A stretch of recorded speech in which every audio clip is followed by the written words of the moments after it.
doing your comic stuff and your I projects and all of, your cartoons. I got this, 350-page book, and I just got there Wow. now. Yeah, now I'm transferring it. It took me a few years to get there.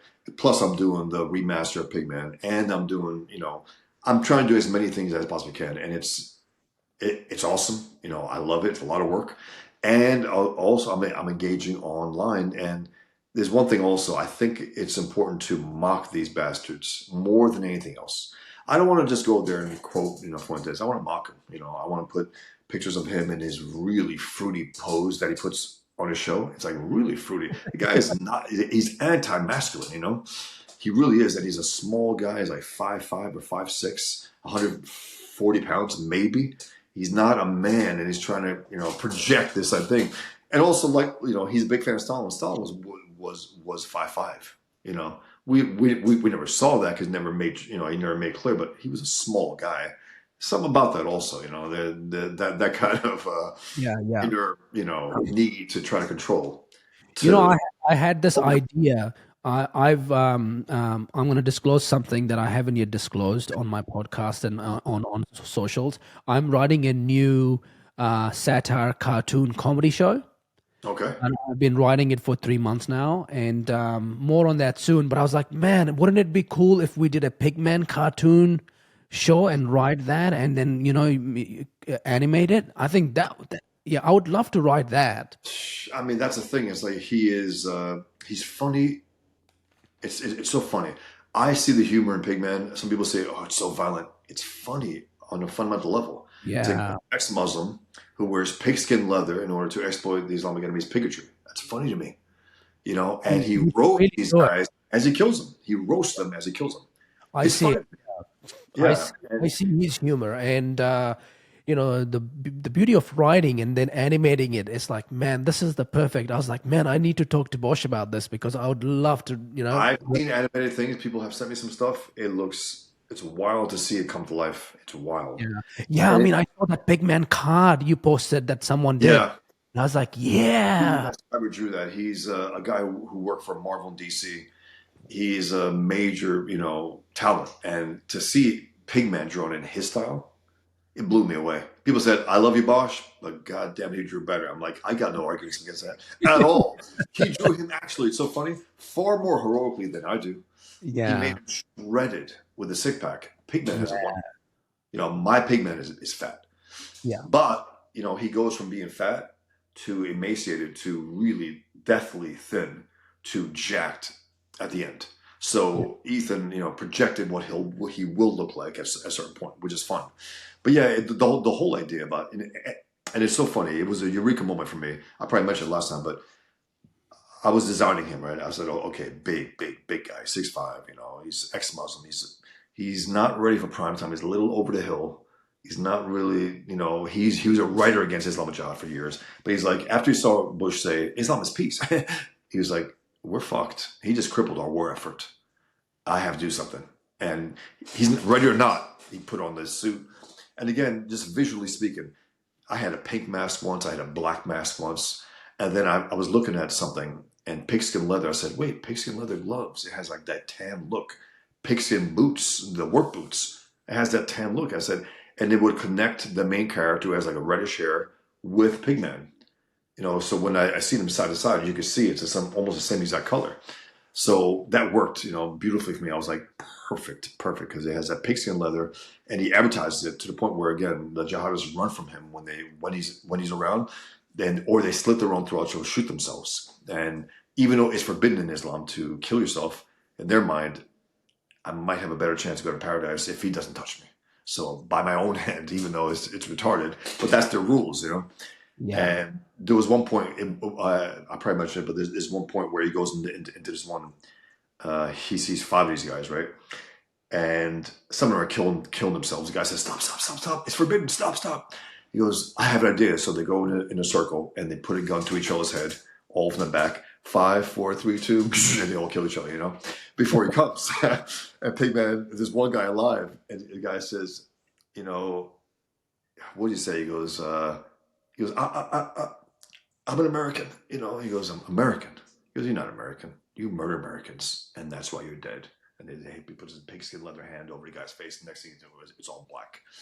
But it's funny and serious. Look, I mean, it has everything. To me, the best art to me is drama, comedy, every aspect of life, because that's life. Life is funny as hell. It's scary. It's dangerous. It's violent. It's everything, and that's my favorite art, where it covers everything. The Sopranos, the greatest show ever. Violent and funny as hell in an So funny. organic way. It's because of the nature of the characters and their placement in the world and the way they react to each other. It's hilarious, but Yeah. it's not comedy per se. It's that organic, natural life energy of, again, drama, romance, comedy, everything in one. I love that. I love that. That's why I try to incorporate all that stuff into my work. I think it's important. It's not one or the other. It's everything. Everything. The best work to me has everything in it. The best movies, the best stories. Yeah, I mean, I think, definitely getting it animated and doing like a really cool series, like 5 seasons, and have like all these like different I've been episodes. offered Hollywood studios. Two of them came to me and they asked me if I have the rights, if I still retain the rights. I say absolutely. It always goes away, but there's interest there. There's something there. They're But like, you can do it yourself. Like you can I have a know, no, YouTube at this point, channel, and you can just kind of get some people to I can produce it, and you design. own the IP, and you do the design, and someone Exactly. kind of takes your writing and adjusts your writing and adapts it for for a specific show. Um, or it doesn't even have to be a show. It can just be a evergreen YouTube channel with one minute sketch a week. True. And again, from what I gather, it's very expensive. But as you say, we're moving into a space where it might not be as expensive. You Yeah, can do some yeah, things. that's right. You can use AI to kind of animate You it, and can, and you can also give AI a certain thing. Like you see stuff now where a few years ago it wasn't working. You see stuff now like Elvis Presley, AI, and it's wait a minute, it looks so good. It's like what is happening? yeah, You got James Dean now, and these little they're taking his photos right and yeah, bringing them to life of him talking and moving. It's like, and it yeah, looks spotless. It's like yeah. that wasn't the case a few years ago. So meaning I can design Pigman in a certain way, in my exact way, put it, the side, everything, and then it'll lock into that, and that'll be the thing that's projected from all Yeah, angles. You yeah. could do that, And I'm seeing Elon promoting a lot of this video thing, that right? AI video thing, and I think by the end of next year, it's gonna be like you can just take a script, dump it into an AI Absolutely, tool like Grok, and it will give absolutely. you 1 minute full-on sketch story, And it's animated with your characters, and it will so be like boom. long as it's your story also, because meaning this, people have been relying on like AI. Okay, make a movie. No, you can actually be a participant, a real director of that AI. That's where it is. That's It's all. it's a collaboration. You kind of Exactly. do it And then with the machines. dialogue. It's your story. It's your ideas, but it's also brought to life in a way where wow, and it looks. I don't know. It's getting better and better. And then you got the premium ones also, which can add a lot more to it. Yeah. You're paying for it, so it's expensive. It can be, but only far less expensive than it would be to hire a whole group of like a movie set, a director and writer and all that.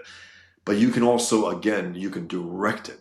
That's the key right there, because then it'll still be your stuff, and it'll be recognized as your stuff. It's just that your stuff turned into this new. I don't know where we're going to go, but it's going to be amazing next 5 years. Amazing, you Yeah. know. And again, I am also a guy who doesn't. I still hand draw all my art. It's all Yeah. hand drawn. Yeah. So I'm not going to lose that aspect of myself. No, but Yeah. like for even sometimes my things that I want to post quickly, like a YouTube screenshot. I'll use AI. I'll do something like that, and that's fine. I got no problem with that. In terms of okay, people saying I'm an AI artist, like you're not an AI artist. I don't know what that means. You're not Yeah. you're not creating from scratch. Yeah. I mean, I'm an artist, and then if I can, at some point, for something, use that to combine with my art, my designs, something from that, we'll see. We will see what happens. That could be interesting. It could be very interesting. Yeah, I Uh, feel like you're in such a powerful place in your career and as a cartoonist, and Pigman and the stories that you've been telling. yeah, It's like the next 5, 6 years you can just push and expand on just all the material you have by using all these different mediums like I TV know. shows, cartoon It's gonna be shows, interesting. YouTube channels, and it will just And and you know, cement itself as an iconic thing that can stay forever type thing. I'm not as it's like I understand copyrights. I understand artists. You know, I own all my stuff. I mean, it's all copyrighted, but still at the same time, it's like I don't know. I mean, it's a fact of reality at this point. Meaning, it's going to happen. Like it or not, people are using this, and all of our art, all of the art of artists are in this smorgasbord that they're plucking out and using. You know, and they're making money off it. These AI companies are, again, the premium costs. You pay $100, you can get these incredible things. So it's like, I'm not, it's like, how can I put it? I'm not crazy about the idea about the rights issues. I'm not crazy about having my art and others, millions of artists, who knows, being plucked into this one machine and plucking out something, put it out there. But it's something that is interesting. It's something that, again, if I could use it at a certain point, I think I might. I think I might, especially to promote like Pigman. I can like a 10-second little ad that I create through AI. That's far more effective than I think if I just put a little like a static image. So things like that, I Yeah. think would be definitely worth doing because it also it brings a little more appeal to it. Like whoa, seeing Pigman in moving in three-dimensional action is pretty. It's pretty effective to get the eyeballs on there because I definitely want to get Pigman out there in a big way, eventually. And again, he's believe it or not, he's more known than people would like to believe. People send me these private, emails. I love Pigman. People who are out there, who are out in the field, who are Yeah, working yeah, for companies, yeah, and man. a part of me is like, oh man, I wish they would say it publicly, but what are you gonna do? Yeah, let me know if I can help with writing or satire or humor or do something for Pigman, or TV show or YouTube channel. I'll be very keen to collaborate, man, because I think I feel like I can, I It's love the funny. character, I love the character, and I feel a lot of my satire kind of very, it just plays When it with comes it. to Pigman, I'm very possessive. I gotta say, I'm very possessive. Yeah, you have to But be. even when Ethan drew him, even Ethan Vascar drew him, I was like, whoa! I was blown away. Yeah, And now there's also there's this thing called Kings United. It's Comic State Kings. It's Comic State is this online movement of cartoonists who basically have been blacklisted from mainstream comics, yeah, Marvel, DC Comics, a lot of these guys, and now they're part of this group called Comic State, and it was imposed on it. It wasn't like we got together, we are Comicsgate. No, it was imposed by the left. Comicsgate, all these guys being okay. So we're Comicsgate, so we're poison, so we're toxic. Okay, so we'll get together and promote each other's work and have a weekly show that we will draw every single week. We'll draw whatever a mainstream character, and people say, "Hey, why draw mainstream character? You're helping them." I said, "I love these characters. I love Spider-Man. I love the Hulk. I love Superman. I would love to draw these guys in any capacity. I can't do it in official capacity, so." Once a week, why not? Like Godzilla, I drew the other day. I never drew Godzilla before. It was fun, yeah, man. yeah. That's Fun cool. stuff to draw these iconic characters. And so, anyway, so the point is that we're getting together now. We're going to create a crossover of all of our characters. It is one massive story. It's cool. Yeah, And that's we're each cool. getting to draw like 2 or 3 pages. It's amazing. And again, there are guys who drew Superman, Batman, Hulk, X-Men, Green Lantern, Flash, all these guys in this group. And they Yeah, were mainstream guys. One of the guys actually co-created a Bane from Batman. So to be able to be, and again, I don't belong there in a sense where I never cracked the mainstream, but they were kind enough to have me on. I'm like, I'm not going to argue. I mean, thank you. I'm honored. yeah, So I'm, yeah, I'm I'm here with these guys who actually did crack the wall, did go through the mainstream. Again, I was always on the outskirts. I had the editor in chief of Marvel Comics who loved my idea for Table for One behind me right there, where the character says, "I walked into the crowded room, not a soul in sight," and it's a whole pack of people. And he thought that image was great. He goes, "You got more?" I said, "I got 81-page story." He goes, "Send it, send it, send it." So I said, "Great." mm, So by the time I got to him, he was sick. He was at home. He was assistant editor who was a flat out communist who ended up being a Marvel Comics editor in chief a few years later. I know 100% went to garbage because Table for One, while he wasn't explicit as much as my work now, you could tell if you read between the lines, this guy's not a leftist. He's actually against Islam, but it wasn't as obvious as Pigman, clearly. But he knew, he was wise enough to say, this guy's not a leftist. Fine. Yeah. Anyway, so the point is, I was there at the door, but not quite. The art director of DC Comics liked my stuff. He was always kind. It's funny. I don't know where he stands politically. I'm assuming he's lefty, but he was always willing to respond to me, and it was just like, wow, I really appreciate that. So I was on the outskirts, but never quite there. And again, for these guys to have me on, it's a big deal to me. Big deal, because I don't. These guys are the guys who got blacklisted. I was pre-blacklisted. I was pre-canceled. I was never hired, because they're like, that guy. No, even though I was nominated for an Eisner, which is considered like the Oscars of comics, I was in that. I'm there, DC's there, Marvel's there, and I was in the same boat as a lot of them, being nominated for an Oscar for an Eisner, which is pretty wild. So I think that some other factors also, I had this notoriety, in this infamy for being the Muhammad cartoon contest. So, and for them to have me on, I gotta say, I appreciate the hell out of it, because a lot of guys wouldn't do that. They hear the Muhammad cartoons, out. And sometimes during these drawing, things that we do, where we draw, like, there's a character called Nexus who is an intergalactic assassin. He goes after, these dictators across the universe and zaps them, just kills them, right? So I have him zapping Muhammad, and it's reflected on his screen. And I don't get blowback from these guys. I really appreciate that, because people would run from that. And I also appreciate the fact that I don't think these guys are getting the blowback that I get. Meaning, I'm associated with them, but I don't think they're getting it. And if they were getting it, maybe they would let me know. But since they haven't, I don't think they are, because I don't think Muslims pay as much attention.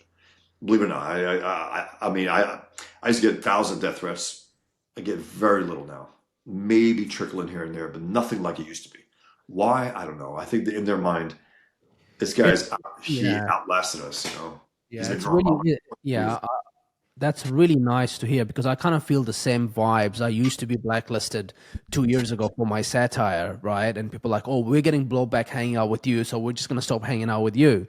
Now you can see that everyone's kind of wanting to hang out again, because the blowback's kind of, no one cares anymore, because satire has become real and everybody's doing it. It's like, why are you pissed off about doing satire, right? The Satire is Canada's own show. That's satire to me.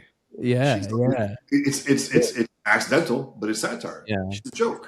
And that's why this year I launched, I have the Chimp Chronicles, where I do my satire, chimpchronicles.com. I had to launch Not the Chimp, which is kind of like not the real. B-type. Yeah, it's like not the B type thing, because people are getting confused that my satire is real. So I have to do not satire to kind of say, no, this is actually satire and this is not. And so we have to fight really hard to keep satire. But these guys are fucking with us, man. I know. That's why. Like, come on. They have to step up to the point of being like, what the hell? That's why the B has Tucker interviewing Bigfoot. You got to go that far. Because he's interviewing all these idiots. It's like, okay, let's go even further than we would have otherwise. Yeah. It's so stupid what they're doing. But yeah, it's interesting times, man.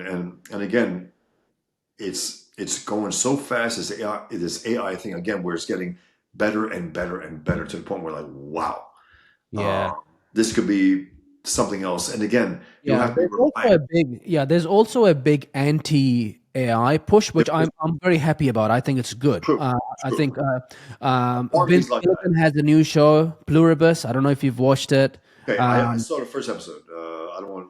How is it? Just curious. Is it good? It's really good. It's Excellent.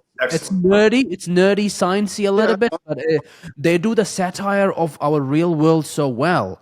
The whole idea is that there's a virus that gets into the human, and everyone becomes one, and they're part of this neural network, and everyone's kind. They get along with each other. Some aren't affected, like the main character is not affected, and they want to find out how and why, and they want her to be part of them. Right? Is that the idea? Yeah, it is, but the kindness is also fake. Of course. Right? So they will lie to an extent, and if you piss them off, they will cancel you. So I'm in episode 5 now, and she's canceled by the entire hive mind. I don't know anymore, man. I don't know. because I watched first episode. I say, you know what? Let me continue. I didn't watch it because the guy's Breaking I don't Bad. want to give it spoiler. No, it's really good, and they've done the satire really well. They've done the sci-fi drama well. The character building is really good, and That's in the interesting. end, the credit says created by humans. And Vince has gone on the media and said, I fucking hate AI. It's the worst thing ever, and I don't want to use any AI. Vince It's all Gilligan done by now. humans. He did X-Files episodes years ago, and I think he did one with Bryan Cranston as well. So he did something. So even though it's interesting, he did all crime for the last two. Now he's going back to his roots, I guess, with some of this sci-fi, which is interesting because he's clearly a good writer. His writers' room is one of the best. To me, it's second to The Sopranos in terms of the writing crew, the writing, the quality. It's just second. It's like it's Sopranos, Breaking Bad, and then whatever. Maybe a season or Yeah, two of Game of Thrones season 4. yeah, But that's yeah, yeah, man, they fucked yeah. up. Yeah, I think for me, the number one show is The Wire. I mean, Wire. I mean, I liked aspects of it. I didn't Yeah, see the whole thing through. I yeah. think it was. I don't know. I think It just captures the whole idea of life as being this mundane cycle and never gets any better. And progress is a fake illusion that things are getting better. But no, it's always back and forth, back and more like forth. a documentary type thing, wasn't it? I mean, It is, and I love that format. I love the writing, I love the characters, I love and I think The Sopranos has a similar kind of style where it's just constant drama, and it ends on that note. There is no arc to a story. There is not an end. Whereas Breaking Bad has this rise and it an does. end, to the Sopranos, character. though, Sopranos is funny. It's like that you said about the drama. It's the inherent drama of the fact that this guy is always watching over his back from the cops and from his own crew, and Yeah, also so it's inherent drama yeah, every time something a guy's head can just blow off. yeah, So there's something about that also, and that was part of the appeal. But again, the yeah. humor. And to me, it got better and better and better as it went. The Yes, quality of the writing yeah, and the acting and the yeah, directing. The yeah, more of a cinematic look, if you notice, because the first one, I wouldn't say it's hokey, but that first episode, a lot more sitcom, not sitcom, but TV. By the yeah, time it ended, we're talking our movies quality, the yeah, seriousness, and they took longer. If you remember, each season took a little longer to. I got no complaints about that. yeah. Each scene took longer, but the quality, incredible, Yeah, incredible, and the the depth characters, yeah, like James Gandolfini, Chris as good as it Moltisanti, gets. all these guys are just as good as it gets. And I think the thing that I loved most about the Breaking Bad Walter White character is how much he changes from this guy who is like got gray matter, and he's like, he sells out and he becomes this professor, and then he gets It's an depressed and then extreme change. um, I yeah, think he said something. How do you put it, Vince Gilligan? He said something in terms of like an old '50s dad show to Scarface. That's what the character goes from. yeah, And it's he was a amazing. decent guy. But he was also burned by his partners, and then he gets cancer, and he's like, "Fuck." So Yeah, he just flipped completely, and he's in a life or death place, and he becomes this guy, and then it's like, and the contradictory nature of the character also. He's weak, and then he's a powerhouse, and then he's this force of nature. Oh my God, Heisenberg, that he was say the name. Heisenberg goes, "You're damn right," yeah, That's yeah, that's him in full power. yeah, And then also taking out, if anyone hasn't watched it, sorry, but taking out Gus Fring, that's a big, yeah, big. I don't care how. I don't care. The fact that he did it and pulled it yeah, off. yeah. Wow. Because he outsmarted him, and Gus Fring was great. And also, did you watch Better Call Saul? I did, yeah. I mean, it's great too, man. It's great. It's great. My brother thinks it's better than Breaking Bad. I'm like, do not even start that. Go. I mean, I don't Do know. not. But it is. It is in its own right. It is in its own right. It's as Really good writing. high quality writing as Breaking Bad, Yeah. as in depth. I mean, as you know, and then you build up Mike again. You build up even Gus Fring and that whole thing. I mean, and then Gus Fring. Remember that one scene where he goes to the big boss's house and gets his revenge finally. Yeah. That entire thing. I mean, Yeah, Wow. that's one of A my lot of characters. favorite episodes. I think my favorite episode in the whole Breaking Bad season show is Fly. Have you watched Fly? Oh yeah, that's so where they're in that room. I think that was probably one of those positions where the budget wasn't that big that month or that week, so they said, Yeah, okay, we have one location with that yeah, little fly going around yeah. in the laboratory. Yeah, Yeah, that's where the writing gets really tough, where the entire show is just two characters and one scene. There is nothing, there is, so they spend the entire 60 minutes doing one entire episode with two and guys. trying to make it as interesting as possible, as engaging as possible within that Yeah. limited room. That's all It's it very was. hard to write. It's It very easy to is write when you have so many different absolutely. characters and different scenes Yeah, because people are switching and they're but switching, here switching, switching. you got to focus. It's Yeah, like when you have one scene, it's like, whoa, that's French, intense. just in I terms love of that kind of writing. I love that kind of writing. you're also forced in limitations where you're limited to your ability Yeah. and you have to make it engaging as hell. It's like Oh, this.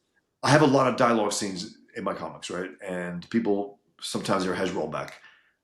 I love dialogue if it's engaging and interesting. If yeah. it's engaging, I don't care. It's like, people say, Quentin Tarantino overwrites the dialogue. I love it because it's engaging as hell. That's why the Yeah. dialogue's engaging. And if it is, I am there. I'm Yeah. focused. If it's not engaging, that's when your head. That's when Yeah. I, you know. But Yeah, if and, it's and a fun way to challenge yourself with dialogue is that, absolutely, don't give yourself the permission to add dialogue whenever you want. It's like, okay, I'm on a budget. I'm only got 5 dialogues to add on all these pages. So where do absolutely, I add them, and where absolutely. do I leave the And you silence? can have pages of silence also. Yeah, There's some pages right now. What I'm working on right now, 2 3 pages of complete silence, and I yeah, love that. And yeah, then of course, then it's the battle of ideas, and I got these scenes in Pigman also where it's again Pigman is not just the Pigman fighting jihad, which I love, but then there's aspect of the cartoons behind Pigman within the story. Is my stand-in. He has his own battles. He goes to comic book conventions and he's there with a Muslim, Catholic, and a communist, and they each have their post 9/11 comics and they're battling it out. It's fun to me. It's engaging. It's also telling these truths that I want to tell through his characters. And again, it's not for everyone, I don't think, because people, they read Pigman. I want to see him kicking ass. Yeah, he does. But then also there's aspects of his life where he goes on television as well in his secret identity battling with Dr. Muhammad, which is super jihad, and they're battling it out and they're roasting each other, which is also part of it all. That fun aspect I like with roasting each other. It's just fun, but yeah, that dialogue, to me, again, it's David Chase, it's Vince Gilligan, and Nicholas Ray, who directed Rebel Without a Cause. He said something which really struck me the other day. Well, the other day. He long been dead, but I just saw it the other day. He said the script it's not everything. If it were, we wouldn't have to make the movie. Meaning, it's important. It's probably the most important thing, and it is. To me, it is the most important thing. But in the end, if it's a visual medium, you have to take into consideration how you visualize this. You have to take into consideration why we're making a movie if the script is all that. If it's the end all be all, it's not. So yeah, you have to incorporate that, and again, as I go through my stories, the one I'm doing right now, I wrote the entire script. As I'm going, I'm changing things. I'm like, this works a lot better. Take this out, put this visual in there instead of that whole exposition there. And it's an organic thing. And then it becomes, to me, there's no separation between the art or the writing when it comes to my comics at all. I don't think there should be. I don't think they have writers, artists who all get together, and sometimes all collaborations are great. But when it comes to a single person writing and drawing it all, I can integrate them in such a way that it's the drawings are telling half the story. You don't have to lay on the dialogue as much at times. You can have a certain face or a certain glance or a certain expression that says a lot more than if you have a whole word balloon next to his head that's as big as his head.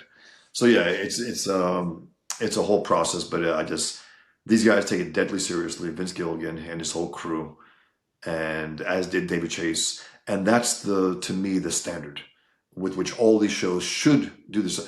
I don't know if you watched Dexter or if you've seen Dexter. I have, yeah. Did you see the recent season? No, I have not. You got to watch it. It's better than the last thing that they had. out in the winter, out in the snow. I forgot the name of it. It's called Dexter Resurrection. Check it Yeah. out. Yeah. It's really clever. It's really entertaining. Yeah. It's well thought out, and there's some aspects in there like wow, um, just great stuff. Plus the whole scenario, it's interesting, right? You got this Yeah. who has a code. He's locked in with that, but it's not just a code at this point. You realize I think this guy has like a little conscience here because he Yeah. sees certain things. It's like he's getting enraged, and psychopaths don't really get enraged. They don't get emotional. They don't feel love.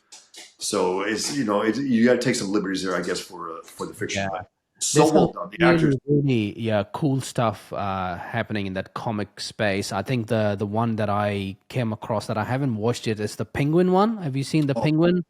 fantastic. It's I just mean, like, Colin Firth, wow. The that writing, makeup, the he's. character building. I mean, it's really, really well done, and it's interesting because most actors are vain. They are. He's like, "Fuck it, I'm going to look like a beast," and you won't Yeah. even recognize me. And Yeah. still, it's he deserves an Oscar for that, and also the makeup artist. Yeah. And we're not seeing that today. We're not seeing that kind of makeup that transforms a guy completely to the point where it still looks real. Like Yeah. that looks like his actual face, but it's complete Yeah. makeup. We know it.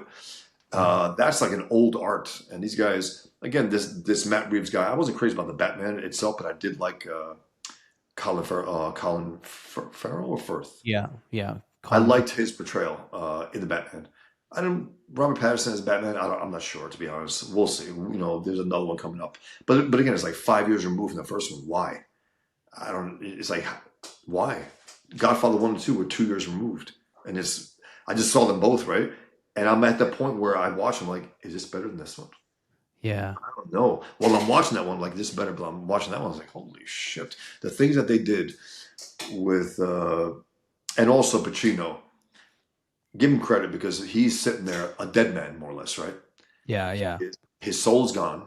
He knows it. He's conscious. He's smart enough to know that, Yeah. and he plays it so understated.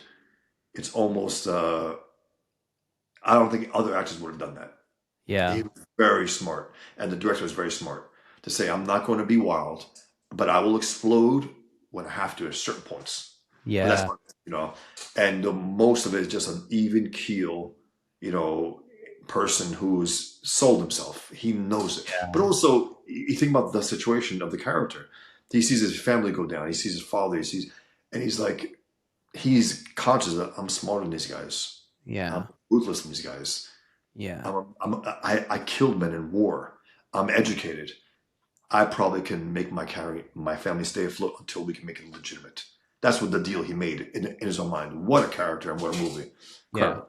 Yeah, one of the another interesting things that I've learned from talking to people in the writing business is that film studios are spending millions of dollars to unwoke a lot of the writing and all the TV shows that they have. And one of the good ones that I have seen that have done that really well is Landman. I don't know if you watched Oh Landman. yeah. Oh yeah. I mean, wow. I mean, they're pushing this real image of Texas and Yep. oil and how the world works. And this lawyer comes in and she's all about, oh, the environment, the climate change, and he gives him a really good lesson, you A know. And that great. writing is like perfect. It's It beautiful. is. And he's not a leftist. And again, I'm not going to say politically, but he's not a leftist. And the way you know that these guys are not leftists, like these writers, like Christopher Nolan, right? He's not a leftist. I don't know. I never heard anything about him politics ever. When you don't know anything about someone, usually they're just rational people who want to do the best way they can. They're not bowed by this thing. There's nothing in his movies. Also, you could even argue that the Dark Knight Rises when Bane took over, it was like a communist takeover of a city. Remember the way they were ripping the wealthy from their homes and taking Yeah. over. That's so it's a little more explicit there. And I think people are like, wait a minute, is this guy a conservative? They were looking to gut him, and then he comes out there and he doesn't say anything. Good for him. He's a filmmaker. I don't want to know where he stands. I just want to Yeah. watch his movies and be engaged. Now he's doing the Odyssey, which should be good, Yeah, man. it's gonna be It amazing. Have you should. watched Nuremberg? I haven't seen it yet, but I'm definitely on. I love Russell Crowe. I think Russell Crowe is great. Yeah, yeah. I mean, And people say like he's lost what? He's still a great actor, and he's a great. He oh, comes he's off a great great actor. guy Yeah, too. And Yeah. he said he just did 5 movies back to back to back, right? And he said he was about to do Highlander with Henry Cavill, right? Like a Yeah. Yeah. remake of Highlander. He's playing the Sean Connery character, which is great, and he's putting on a Spanish accent actually because character's from Spain, and then you got Sean Connery with a Scottish accent. Like what the hell? Yeah. But it was, there were aspects of it that were great. But I want to see Henry Cavill. I think the guy deserves a real. I would love to see him as a James Bond. He was great as Superman, and then the movie didn't live up to his abilities. It was a little too dark for Superman.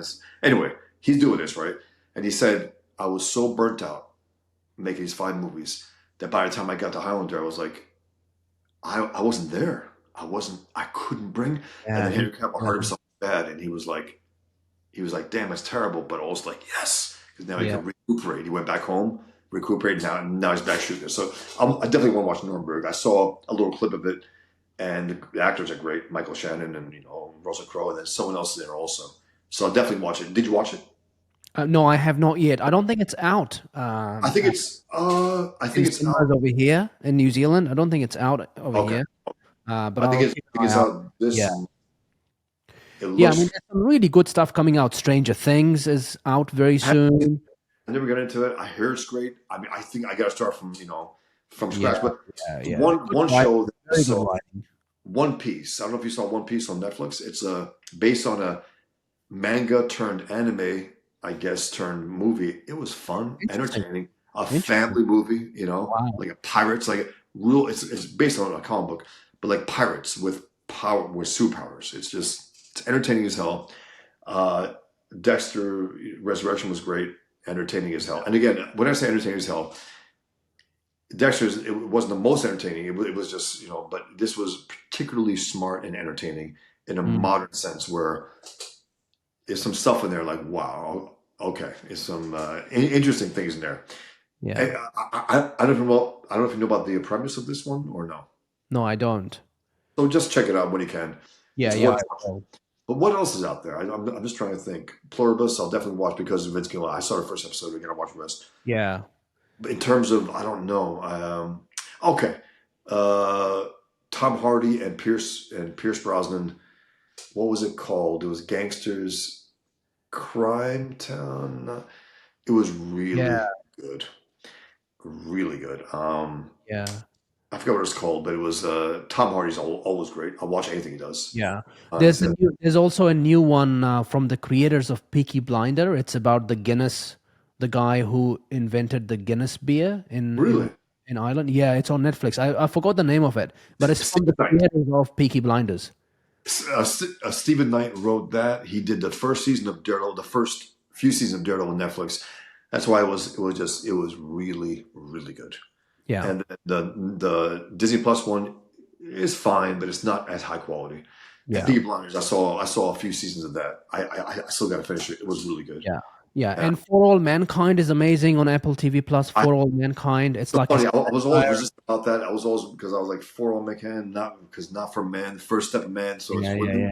anyway. It's Yeah, supposed to be what good. they do is they bend a lot of the realities. They kind of say, well, the Russians went to the moon first and not America. And then they bend, and it's a fun way to kind of consume history, not in a revised, forceful way, but in a satirical way that if the history was different, how would the world will be today? It's like Okay. if Hitler won, let's say if Hitler won in World War II, you and I would likely be doing this in German right now, you know? So that's kind of like that's how they take the writing and write Okay. it in a way that makes you think about the world differently or at least appreciate the world you live in today because, if history was different, we would have a different reality today. We would. It's interesting. I mean, but yeah, I just love when these writers get deep, and I Yeah.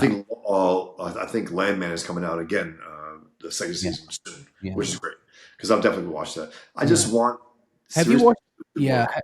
yeah. Have you watched Homeland? You must have watched Homeland. No, Oh man, are you you talking will about love where Homeland. the guy, It's the soldier comes from the Middle East and it converts to yes, Islam? yes, yes. It's that guy who I comes from the love Middle that. East. I know.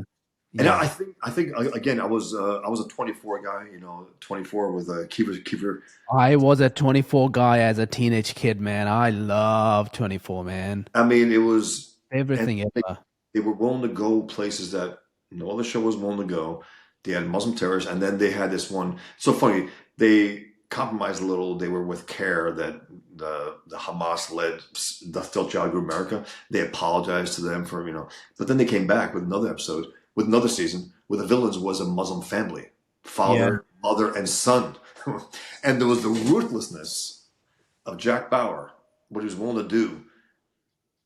I loved it. I absolutely loved it because we needed to see that. It wasn't being done in movies. We kept having these white terrorists post 9/11, these German terrorists and whatnot.